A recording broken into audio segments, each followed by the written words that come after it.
Percy was working in the coal mines. He was feeling bored and lonely, with only the silly freight cars for company. "Cheer up, Percy," said his driver. "Sir Topham Hatt has told me that we must be here again tomorrow. We've just got to make the best of a bad situation." "I'll try, sir," sighed Percy. Next morning, the freight car started teasing Percy. "Percy, Percy, green and small, he's no use to us at all. Around the yards he'll puff and blow, but on the hills he's oh so slow. Be quiet." Then he took the freight cars to the coal hopper to be loaded up. Percy still felt glum as he puffed up to the top of the hill. He parked his freight cars and then set off back down to the mines. Not even the cheerful sight of Bertie the bus could bring a smile to Percy's face. "What's the matter, Percy?" asked Bertie. "Nothing exciting ever happens. That's the matter," sighed Percy. "It's just coal, coal, coal, and cars, cars, cars. I'm bored, bored, bored." "Excitement is surprising," observed Bertie. "You never know when it'll happen. Otherwise, it wouldn't be exciting. Toodle peep." "It would be surprising if something surprising happened," muttered Percy.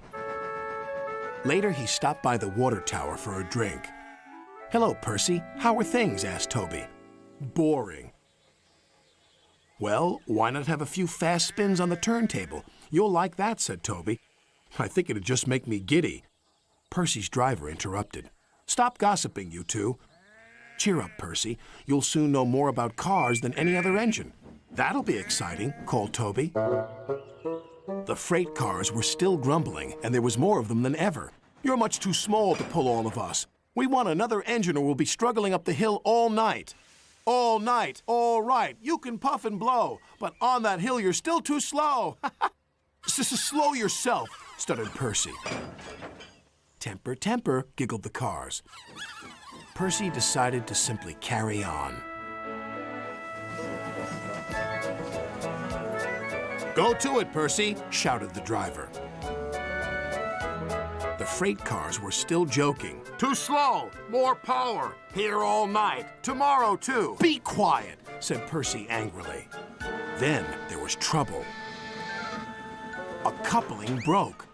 "Surprise, surprise, catch us if you can." "Oh no!" cried Percy.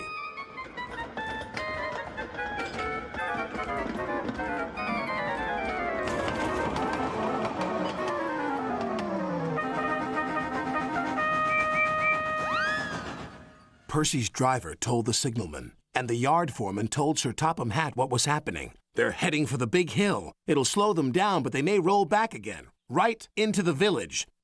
"Then we'll just have to stop them, won't we?" The chase was on.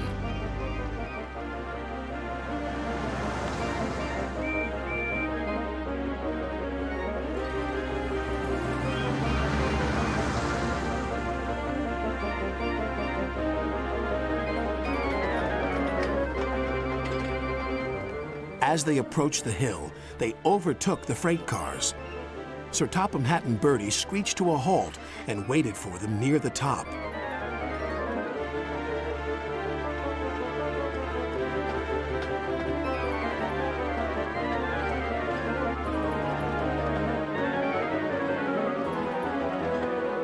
The hill slowed the freight cars right down to a standstill. Then the men quickly put wooden blocks behind their wheels so they couldn't roll backwards. The freight cars were now secure. Just then, Percy arrived. "Well, what did you think of that?" joked Bertie. "A good chase is always exciting." "It was certainly a surprise," decided Percy. "And you were right, Bertie. A really useful engine should never be surprised by surprise."